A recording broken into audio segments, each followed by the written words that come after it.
Hello everyone. We are going to cover Chapter 10. This video, we are going to talk about Section 10.1, Solving Quadratic Equations. I'm gonna just go over my notes. You are able to find the notes in Moodle. 10.1, Solving Quadratic Equations in Complex Number Set.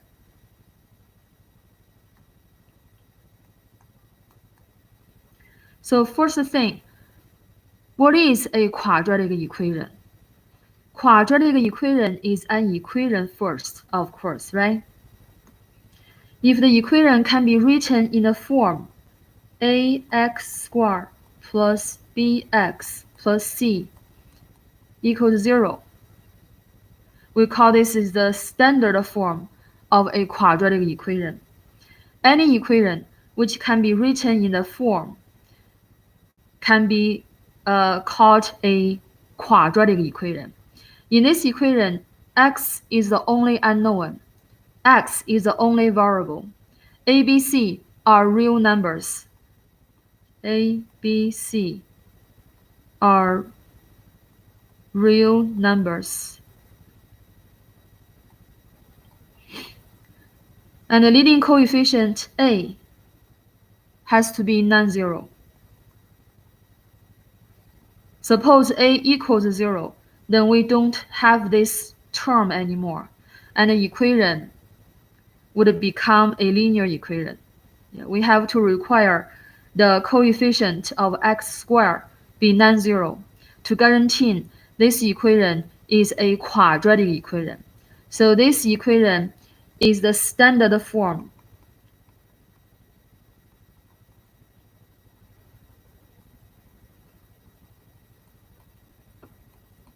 of a quadratic equation.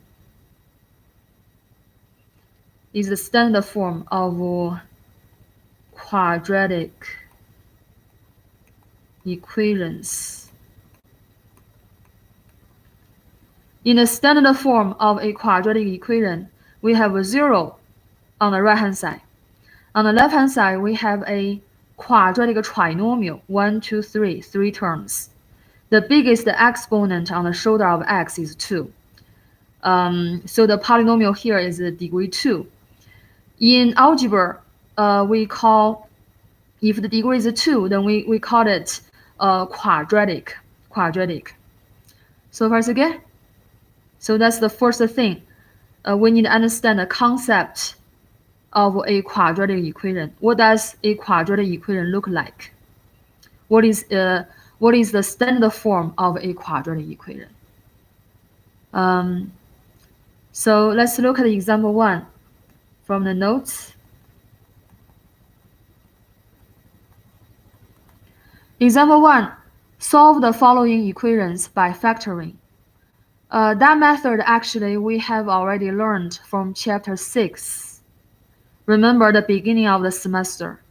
We started from factoring quadratic trinomial and other types of polynomials.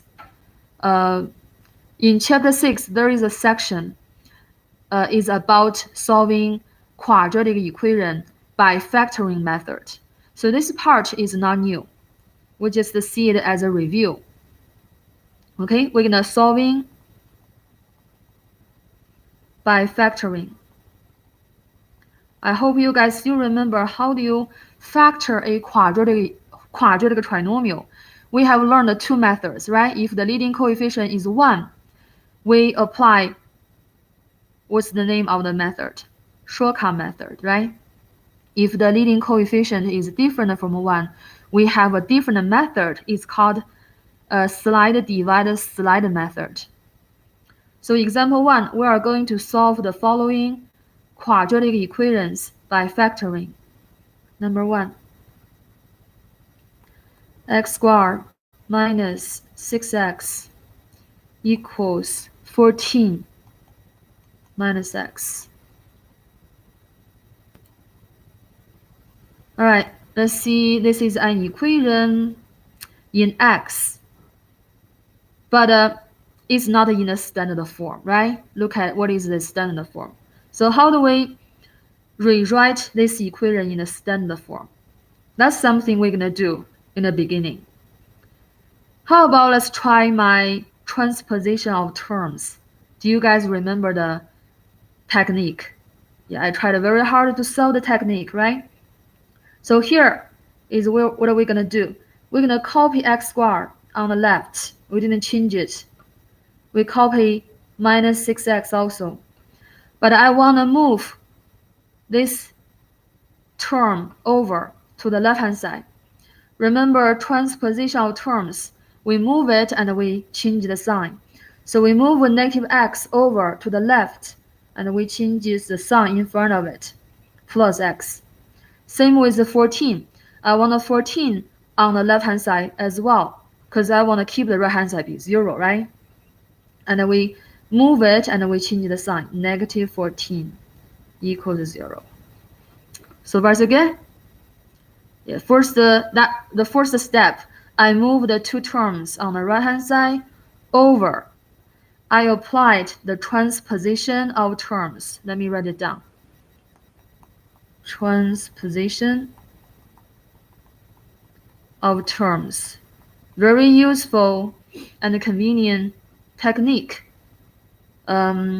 So the keywords for applying this technique is move it and change the sign.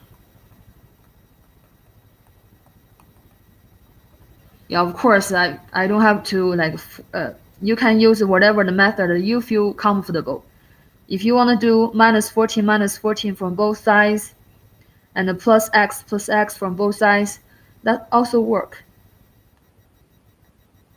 So we keep right-hand side be 0, left-hand side we can combine the like terms. We copy x squared. Negative x and the x, they are like terms, right?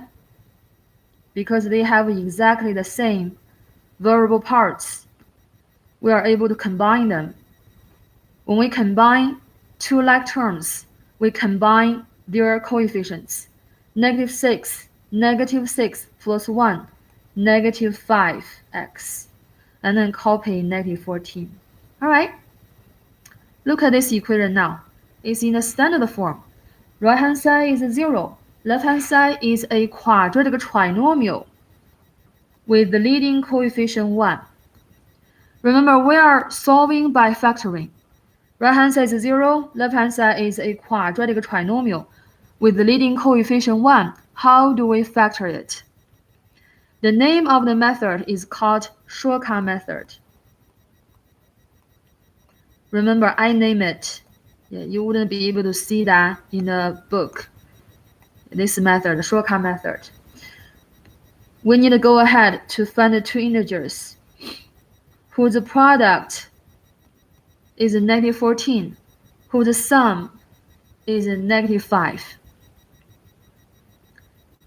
Think about it.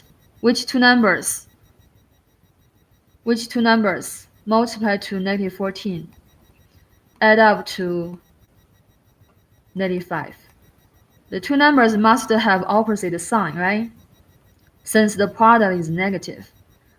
And the negative number has a bigger absolute value because the addition is negative. Think about that. How do we find the two numbers? The two numbers, one is a positive, the other is a negative. Let's try 14. How about that? Remember the technique, the procedure when we learn this method in chapter 6.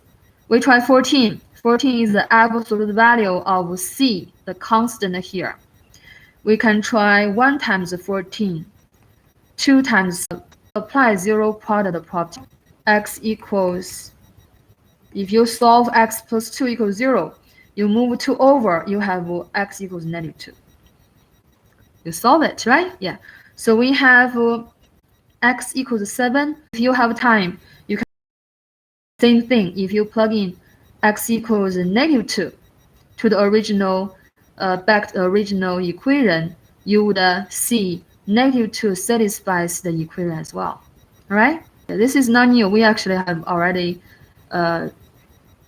have that covered in chapter 6. So let me Copy number 2. Number 2, 2x squared.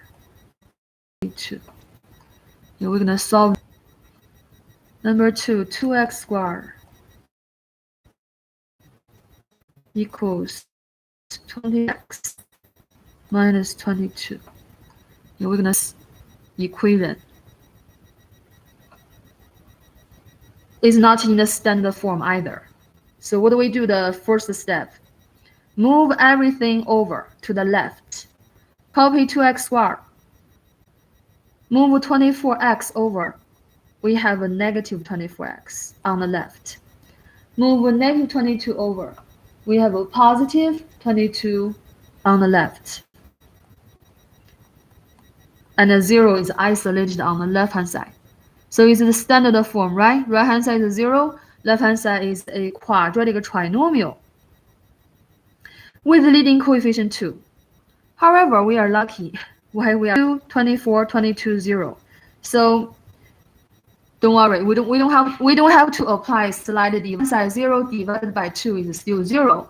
But get the good, you're gonna 2 over 2 cancel out, right? 24 over 2 is 12 minus 12x. 22 over 2, 11. Right hand side 0. Okay, shortcut method. You know that, right?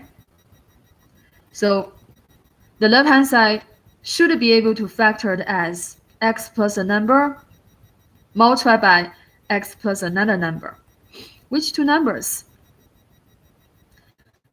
Shortcut method. The two numbers are supposed to multiply to 11, add up to negative 12, right? So they're supposed to both negative. Why? Because they must have the same sign, because the product is positive. If they are both positive, then the addition would be positive. But the addition here is a negative, right?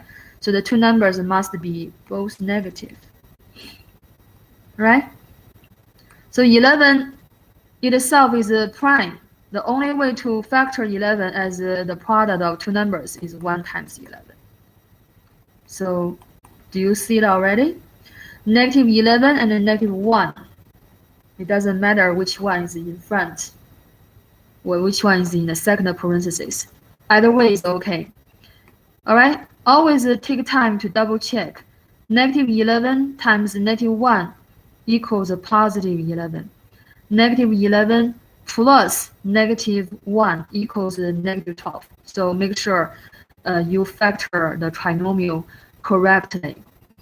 So x equals the opposite of negative 1, which is 1, or x equals the opposite of negative 11, which is a positive 11. Isn't that simple?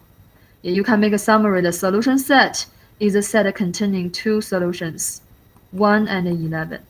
You can double check by bringing in, plugging back if you have time. So once again, so that's example 1. We apply the factoring method to solve quadratic equation. Example 2. We're going to apply a different method. It's called solving by squaring a square root property.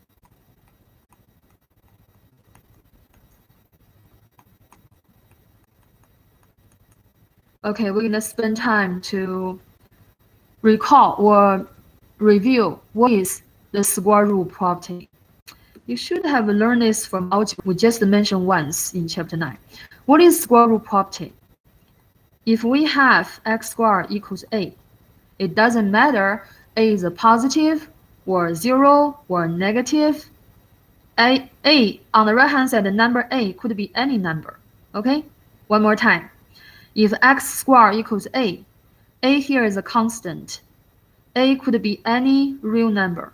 Could be positive, could be 0, could be negative. Doesn't matter. The square root property always apply. Then this equation has two solutions. Okay. In the case that a equals 0, you have two identical solutions, 0 and 0. So x equals plus or minus square root of a.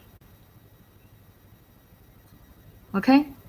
So you might ask, what if I have x squared equals -5? I know this equation has no solution in real number set. But remember, this is chapter 10, everybody. Means did we just finish chapter 9? Did we learn complex number in chapter 9? Again, doesn't matter this constant on the right hand side, positive or negative or 0 number. Then from the previous videos, square root of -5 is square root 5i. Okay, this equation has two solutions. The two solutions are non-real complex, like a few times. That's the square root property always hold. Okay, solve quadratic a few times to the power of 2 equals 20. Right? Let's see. 2 times the square of x plus 4 equals 20.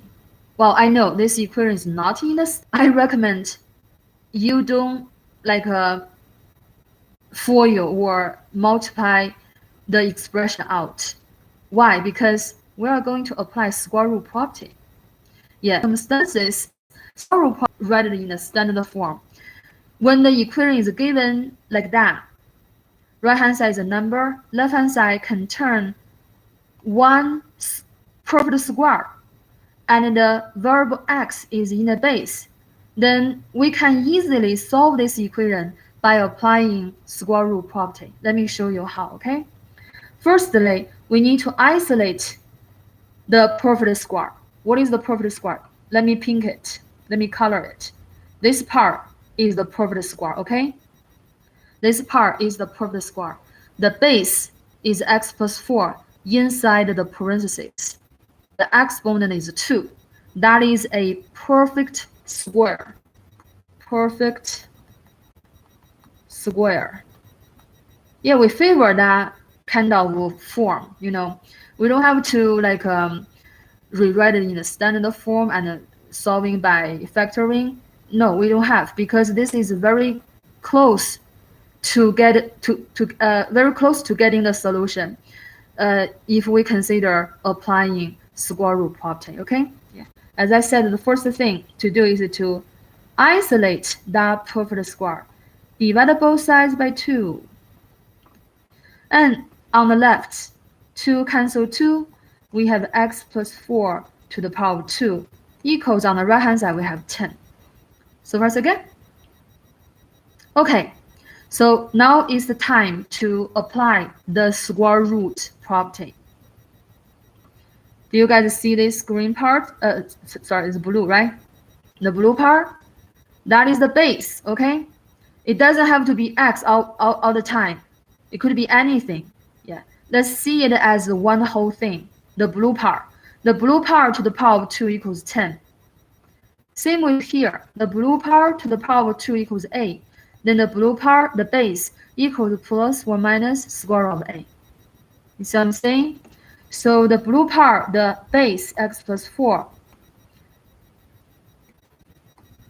The base, x plus 4, equals plus or minus square root of 10. Okay, then x equals, if we move 4 over, we have -4 plus or minus square root of 10. We finished. Do you see the convenience?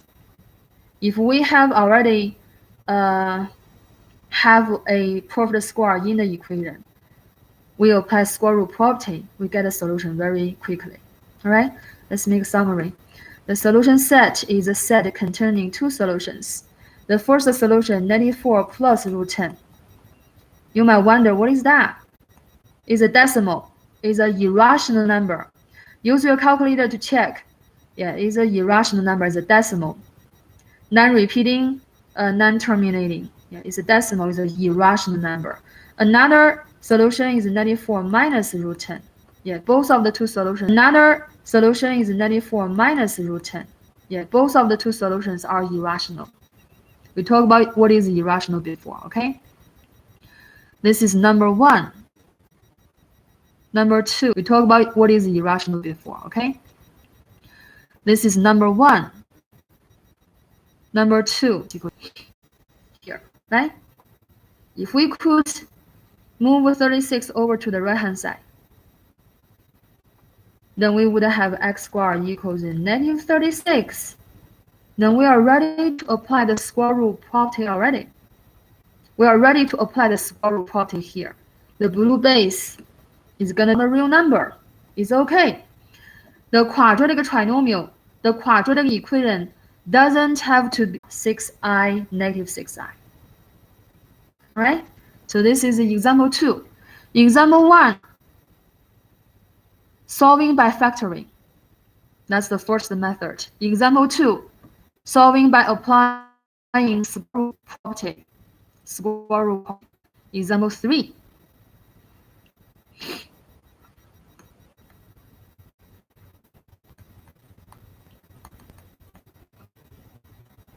Solving by compute. So problem. All right, equation.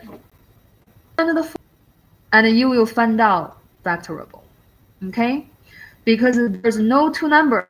The factoring method doesn't work here. Work that. Those 3 terms couldn't. What do you see now? What do you see now? You see a perfect square on the.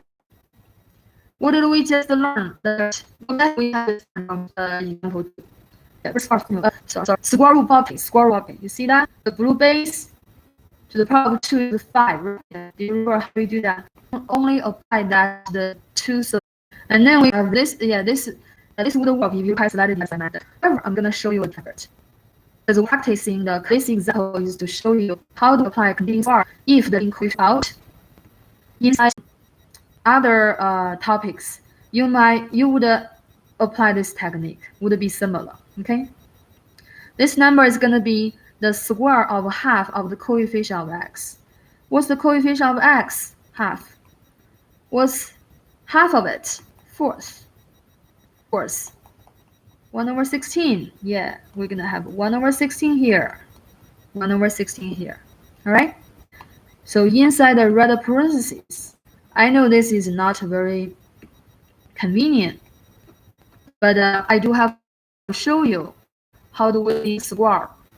Three guys, those 3 terms is a problem. You can try the shortcut method. You would see that is, let me change the color, x plus 1 over 4 to the power of 2. 1 over 4 multiplied to 1 over 16. 1 over 4 plus 1 over 4, 1/2. And then we have more things here. Those 2 guys, we have to combine them, right? Yeah, they are there. We cannot just ignore or get rid of them. So if we add them up, what do we have? 1 over 2 is 8 over 16, right? 8 over 16. So that gives us negative 9 over 16. Yeah, take your time, work on the fractions. Take your time, work on the fractions. Right? Yeah. So now I'm going to remove the red parentheses. Is the time to negative 9 over 16, that is negative 9 over 8, and equals to 0. And we move negative 9 over 8 over negative 9 over 16, that is negative 9 over 8, and equals to 0. And we move negative 9 over 8 over,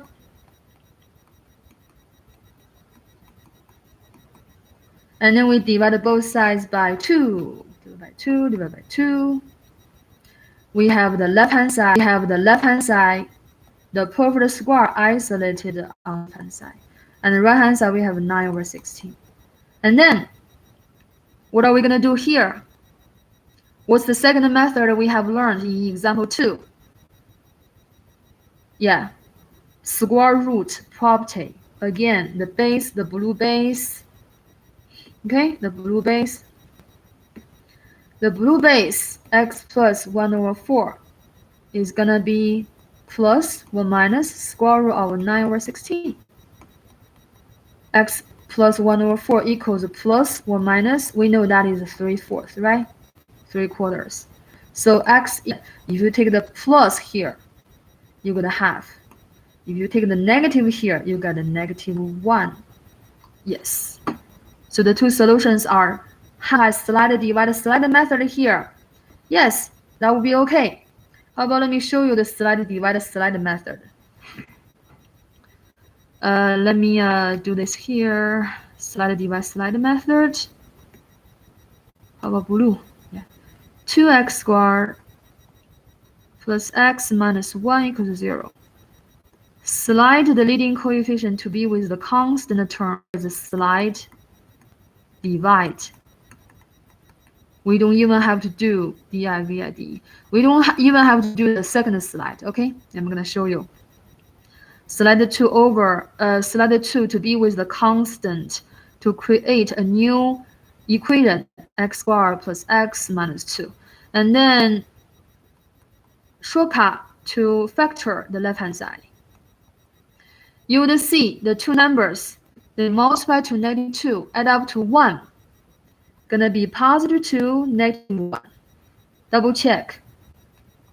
+2, -1, multiply to -2. Add up to +1, right? -1 is a +1, right? So yeah, so we're good. And then divide the two numbers in red by the original leading coefficient. And then we right after we divide, we're gonna reduce. We have x plus 1 multiplied by x minus half. So we have x equals the opposite convenient, but I do need to show you the completing square method. If the leading coefficient is not 1, you're gonna have to factor it out first. And this part, you should have already seen the application of completing square there as well. All right, so let's move to example 4. Example 4 is 2 problems. Yeah, let me copy the problem.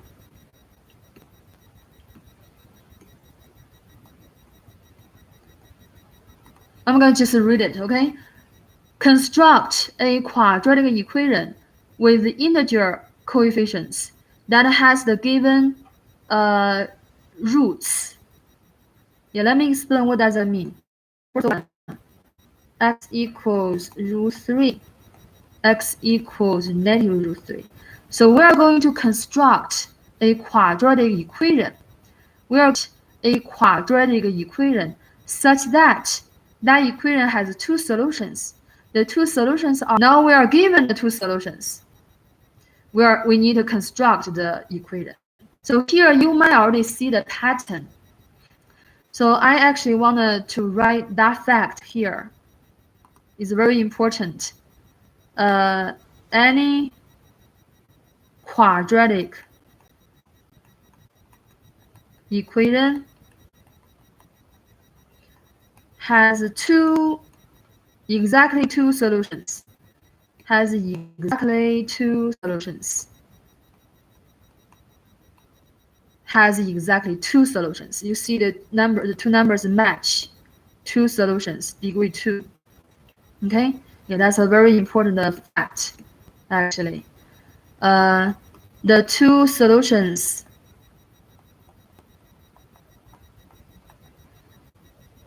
do not or might not or do not have to be distinct. Means there is possible that the 2 solutions are identical. There is a case that 2 solutions are identical, and they do not have to be real. Okay, very, very important. Very important. I would recommend you write this down in your note. Okay, any quadratic equation in complex number set has exactly two solutions. The two solutions might be identical, might be distinct. Both are okay. Depends on the equation, And the two solutions do not have to be real numbers. It is okay. Non-real complex. Okay? Yeah. All right. So let's go back this problem. Let me see it again. What's the goal here? We are going to number. In the second parenthesis, hold on. You have x minus a number. Okay? You have x minus a number. In the second parenthesis, you have x minus another number. And what is the, be careful with the sign, negative root 3, okay? Yeah, so the first parenthesis, that number gonna be the first solution. In the second parenthesis, we have x minus another number. That another number is the second solution. Be careful with the sign again. That is x. You see that root 3, negative root 3 actually is the opposite of this plus. Minus negative is plus root 3. Plus root 3 is the opposite of minus root 3. We actually are done almost. Okay, almost, because normally you would have to rewrite the equation in a standard form, not a factored form. This is a factored form. But it's easy, just for you, okay? That's for you. Plus last times last first. Outside, x times root 3. Inside, negative root 3x. Yeah, either way is good. But this method two solutions. The u for, all right, for you, minus root 5i plus root 5i. Okay, you see the way I do it? I don't rush. I do it one step at a time. X times x, and those two, yeah, these are like terms, right? That's a number times x.